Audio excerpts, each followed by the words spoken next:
Hey there, students. Welcome to another edition of Mr. Mikasa's digital lessons for my 6th grade social studies class. And on today's lesson, ladies and gentlemen, we are addressing textbook pages number 24 through 26. Numbers are hard. I do apologize for that one. And this one's talking about many cultures as well as many regions on this one. So we're continuing on with your guys' assessments. You guys should be reading pages 24 through 26 of your guys' books. And as always, we're going to go through this material together. I will also highlight different portions of the materials and also address it using my annotation tools here on the left-hand side.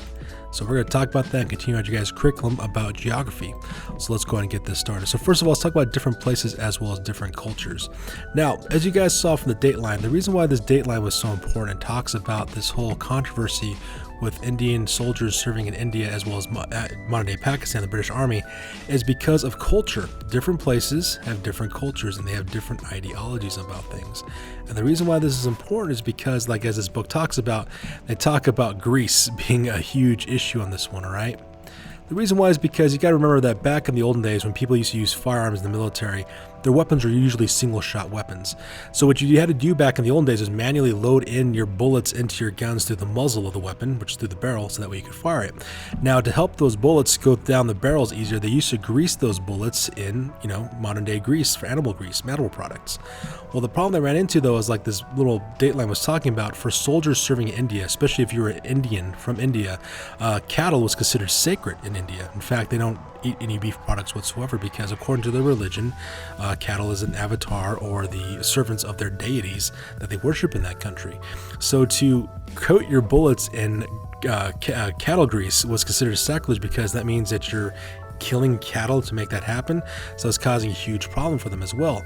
So a lot of them also then switch over to pork grease to do exactly the same thing. But the problem though is that for Muslims who were living in India at that time, pork is a forbidden product. They don't eat that in their diets. According to their religious beliefs, they don't believe in using it. And once again, cause problems. The reason why they had such a problem is because the British at that time were not aware of the culture of the people of that they were using the militaries from. And that's the reason why it became a huge problem for them as well. And the reason why that is the case is because to understand culture is very, very important because the world is becoming more interconnected as time goes on. As communications increase, as people become more interacting with each other, things like cultural regions are going to be very, very important. These are areas of the world in which people may share similar beliefs, history, and language. In order to understand those people, you have to understand the cultural region they come from. You have to understand their history. You have to understand their culture, their language.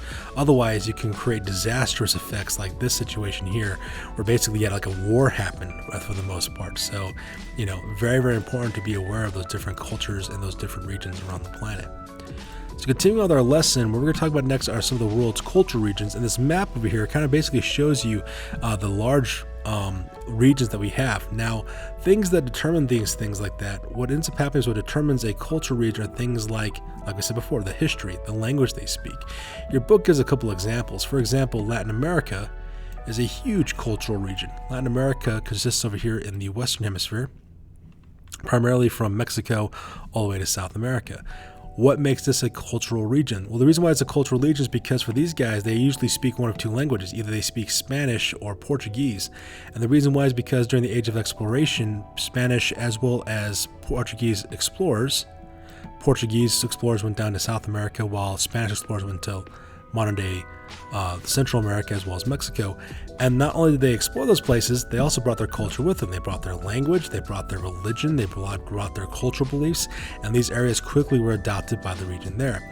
Another example of another cultural region that your book talks about is North Africa and Asia. So over here, North Africa, as well as the Middle East that we talk about today, that's another cultural region that they have here.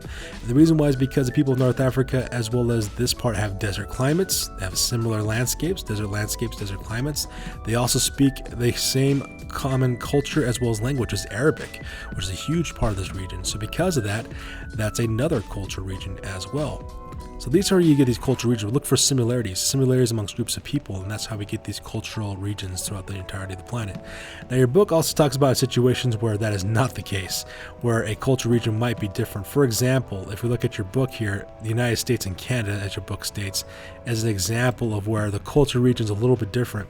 And the reason why it's so different for our two nations, especially the United States and Canada especially, is because our countries, both Canada and the United States, take immigrants from all over the planet. We have immigrants coming over from Europe, We have immigrants coming over from Africa. We have immigrants coming over from Asia as well as all parts of the planet. In fact, it's commonly believed that both Canada and the United States have almost every single cultural group on the planet living within its borders, and we see this all the time.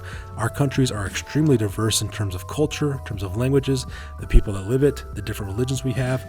We have all kinds of different religions existing within our country, so because of that, our country is also very interesting in that sense, because it's a melting pot. All these different cultures bring these cultural aspects to our country and merges it together. In fact, American culture is usually based on what immigrant population, I've got to spell that out real quick for you guys, immigrant population comes into our country. For example, if you celebrate Halloween, I'm going to spell that out real quick. Halloween in the United States is a really big holiday in the country. The question becomes, where does Halloween come from? Well, Halloween comes from Irish culture, all right? That's the example of that. We go here, Irish culture. Irish culture, all right? People from Ireland celebrated Halloween, and a huge wave of Irish immigrants came over to the United States in the 1800s, and they brought that tradition with them. And since so many of those people brought that over, and people in the United States were seeing it, and they adopted this tradition, we now celebrate this holiday within the United States. Halloween is a thing that we celebrate now, all right? That's an example of some cultural things that we're seeing. We're also starting to see the same thing now with Day of the Dead, November 1st, all right? We're starting to see that now as a cultural phenomenon, because we're starting to see a lot more Latin American immigrants coming to the country.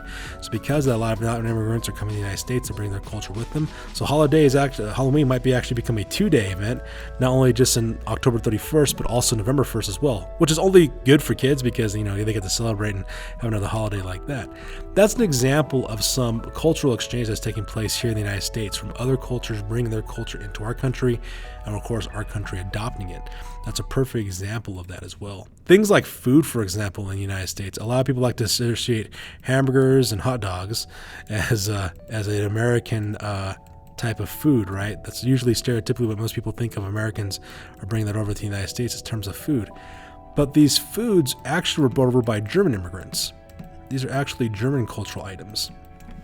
All right, and that's because during the 1800s, like I said, German immigrants came to the United States and they brought their food with them. In fact, the Christmas tree that we use for Christmas, for those of you who celebrate Christmas, that's another example of that. That's brought over by German immigrants. The Tannenbaum, which is in German for Christmas tree, that's where it comes from.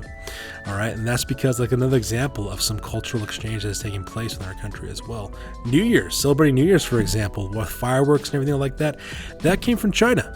The Chinese are really big on celebrating Asia. They're really big on celebrating New Year's in Asia, especially Japan as well as China. They brought that with them over to the United States, and that's why we celebrate it the way that we do as well. Like I said, there's a lot of different examples of cultural exchange taking place within our country, within the world, based on cultural regions as well. All right. So the last thing we're going to talk about real quick, we're talking about cultural regions. We're going to talk about change that cultural regions bring. All right. And the reason why is because as these cultures interact, cultures evolve as well, as long as they interact. Every single time different cultures interact with each other, they also change. Sometimes they adopt some of the things that people have brought with them. Sometimes they take on other traits and then bring it to their own. The United States, for example, is a perfect example of taking different cultures and adapting it to our own as well. It also creates interdependence within these different countries as well. All right, interdependence meaning that one culture and another culture need to interact with each other, especially when it comes to economics. Your book gives an example of oil prices in the Middle East, for example, having a huge impact taking place here in the United States. And that is also true as well, because the Middle East, for example, is the #1 oil producing region in the world. So if anything happens with oil and changing things there in the Middle East, pretty much the entire world is impacted because of this interdependence with each other. Your book also gives an example of Latin America when it comes to crops in Latin America. A lot of food products that are used all over the world come from Latin America. So changes that take place in that region also impact other peoples as well. So this cultural interaction is a huge back and forth and has a lot of interaction with each other.